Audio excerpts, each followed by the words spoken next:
If you feel like there's something missing in your life, that might be the case. And this is where we dive into finding it. Humans crave adventure and meaning and to be a part of something bigger than themselves. Unfortunately, this is not how a lot of our lives in the modern world are constructed. Throughout history, I believe that humans would find meaning in something like a great hunt or being part of a tribe and your role inside of that tribe, contributing, being a part of that larger group. And while today we might be part of an organization, sometimes it's hard to find where we fit in. What real positive impact are we having? Not just on an organization, but on the world in general. We don't live in tribes. Often we live in houses with a couple roommates or a partner. We are more isolated. We spend a lot of time numbing out on our devices. We don't really need to work as hard in a lot of ways because you don't hunt, you go to Whole Foods or, I don't know, the deli on the corner. And things have become more comfortable and cushy, but they've also lost a lot of their meaning and adventure. And so then a lot of times we're stuck in our lives trying to create that. And then we do something like play a video game or watch a movie or read a book where we can either be the protagonist or pretend to be one vicariously to get that sense of meaning and adventure that we're lacking in our own lives. But I argue that that is not going to really give you fulfillment. And there are other ways to find that fulfillment that you may feel are lacking in your modern life. If you look at Maslow's hierarchy of needs, at the bottom, we have these baseline needs for survival, safety, security. And we move up into trying to get our needs met for love and respect in the world. So think about someone that is climbing the ladder at work or who is kind of preoccupied with their dating life. All of these things are normal, basic human needs and a fun part of being alive and a fun part of this adventure. But I argue that that adventure will lack a certain depth, a certain sparkle, a certain fulfillment. There will be a certain flatness to life. It will just feel like something is missing, to hit on the name of this podcast and video. And the reason why I argue that is it is missing that last step on the pyramid, which is self-actualization. Now, some people have disagreed with certain aspects of Maslow's hierarchy of needs. However, I do agree with this aspect. At the top of that pyramid is self-actualization, where we do think more creatively, we have more compassion. It's almost like our mind is opened up to this next level. And I believe that a lot of people, including myself, and I think all of us at times, get stuck in these lower order needs and forget that there is a top of the pyramid where I think a lot of the most important and most beautiful aspects of life lives. An important note is that when I talk about getting stuck at certain levels on this hierarchy of needs, I am not referring to physiological needs or safety needs. Often when people are struggling in these areas, it is all consuming. They're doing the best they can, and we don't have the bandwidth or the energy or the capacity to focus on other higher order needs. Now, what I'm talking about is when people are stuck in these two categories, the love and belonging category or the esteem needs. This is the person hung up on the relationship, ruminating on it for months or years, or someone that only cares about the next promotion at work, or someone that watches tons of reality TV. None of these things are inherently wrong, and they can be natural ways to occupy our time, unwind, or push ourselves. But if we stay here without realizing that there's more, that is a trap we can fall into. So what are these aspects? What makes us feel like we are the protagonist of our own story and on a journey that matters? I'm going to give some examples, but it's really important that you think about these in terms of what you value and what you feel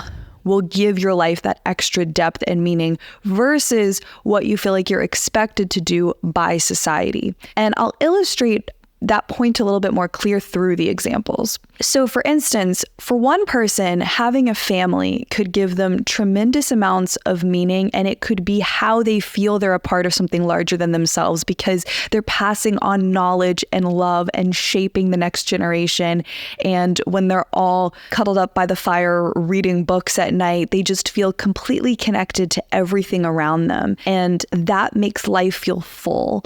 And in the words of one of my friends who loves being a mother, they feel like it would be a sandwich without the, I guess, meat of that sandwich. Or if you're vegetarian, like the cheese and vegetables, it's like it would always just be like eating bread, and like they're never actually getting the full substance of life. I definitely understand where they're coming from with that. And I think that's really beautiful that that gives their life that fullness. Now, for me, it is through creative projects and contribution in that way. Something like this channel or this podcast, or when I'm acting in a film that I really believe in with people that are also passionate about that story. I feel just plugged into life, plugged into source, plugged into who I feel like I'm supposed to be. And even when it's hard, it feels like a worthwhile journey that we see in these protagonists on their adventures. When you watch a film, when you're on your path that you're meant to be on, I feel like a part of you just feels more inspired on that path. And when you're not, when you watch a great film and you watch a hero struggling, I feel like there's almost a slight emptiness inside of you that longs to jump in, that feels like you're at the side of the pool or the ocean and everyone else is in it and you haven't jumped in yet, and you're just like on the edge, teetering, wishing you were there. I'll go through a few other examples, but like I was saying, it's important for you to find what it is for you. So some other examples are contributing to a cause that you care about. And this could be in a large way, like going to the Capitol and lobbying for your health profession to have its needs met so that you can help patients more effectively, because maybe the way insurance companies understand the problem is not the way you understand the problem and you want your voice to be heard. Or it could be having a street cleanup on your street because that is going to help the animals thrive more effectively, to not have litter, and it's going to make the neighborhood just look and feel better for all of its residents. So this can be in any capacity, but it's the idea of making something better for both yourself and those around you and the world at large. Whew, I get chills just thinking about this, because this is what I really feel that life is about, is all of these things. Okay, another thing could be being part of an organization that you really believe in. So for instance, the examples before more have to do with volunteering, but you could be paid for work that you truly care about, where you believe and know that you're contributing to making something better. An example of that could just be a business that makes a service that people truly value, and you feel as though you're plugged into the organization in a unique role, giving your gifts in the way that only you can. And every day you get up, you feel aligned because of this. And it doesn't even just have to be part of a larger organization. You know, you could be a solopreneur, and as long as you're doing work that you care about, then that might apply to you too. I mention organizations too, though, because often when we're with other people doing these things, there's an added sense of meaning, but there are so many different ways that this can look. So the main two categories, all the examples we've hit on so far, fall under one of two main buckets, which is contribution or being a part of something larger than yourself. So even if that organization isn't necessarily trying to contribute, if you're just part of an organization that has to do with connection and community, I really do believe that a lot of that really is baked into our DNA as humans. So it doesn't necessarily have to be an organization trying to improve something in the world necessarily. It could also just be an organization based around community. But then there's a third area, which is just doing something hard that you want to do. And this could be for fun.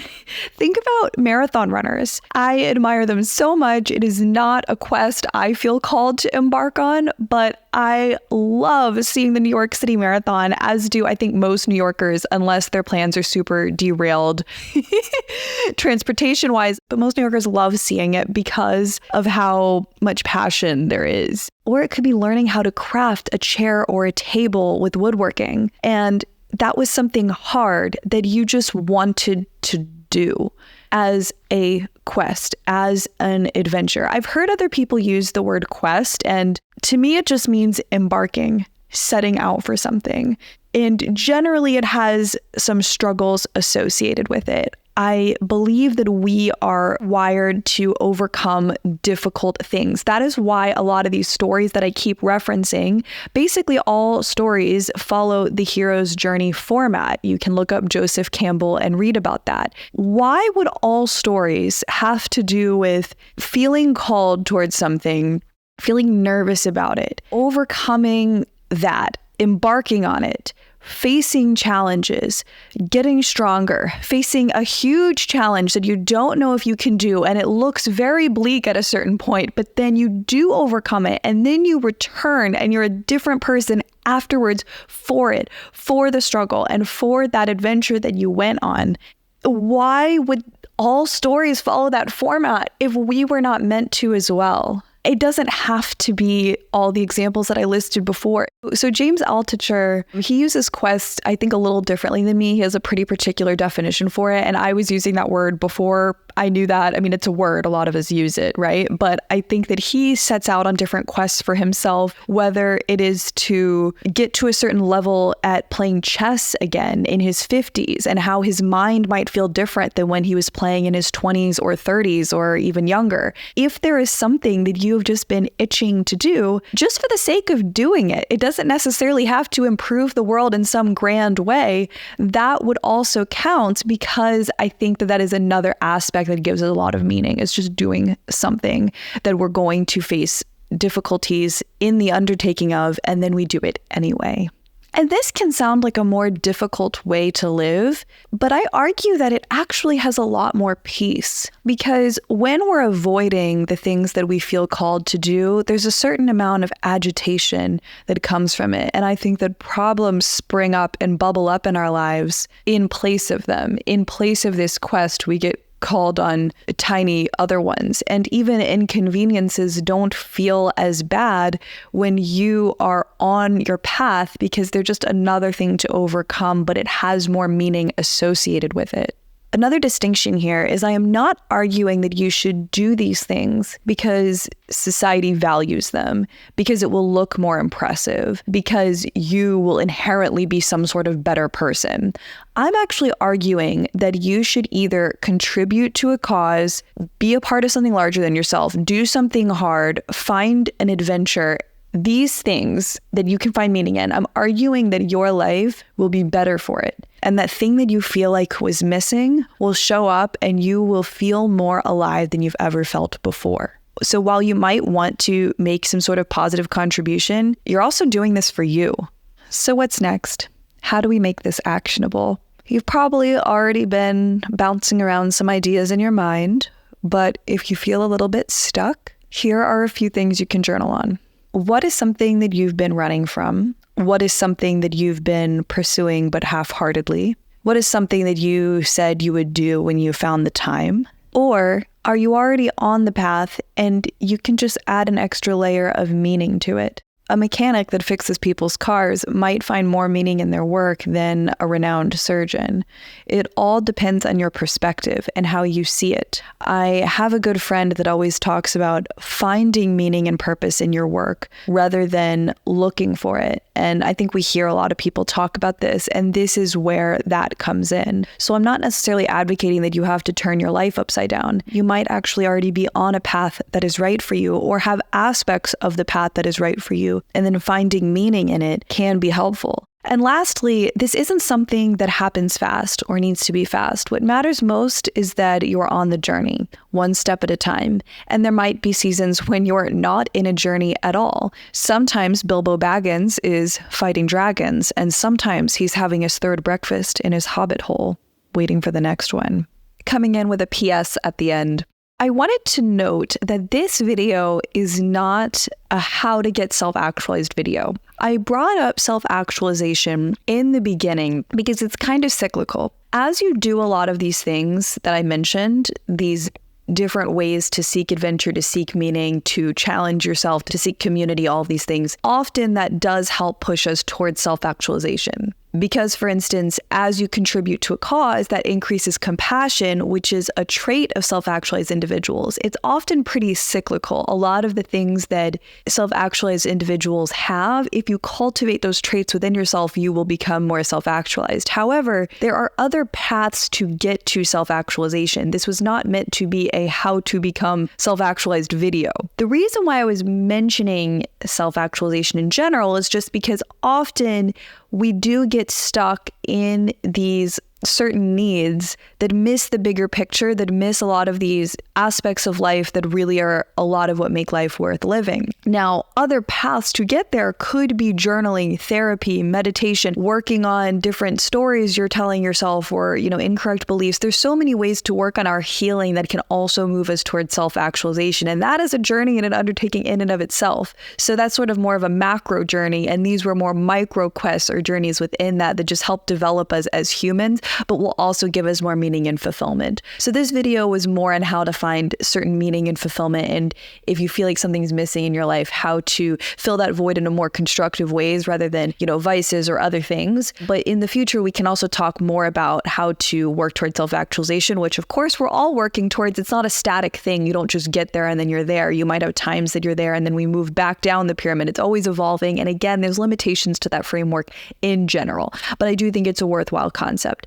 Anyway, see you in the next one. Have a great week and good luck on all that you are embarking on, all of those adventures.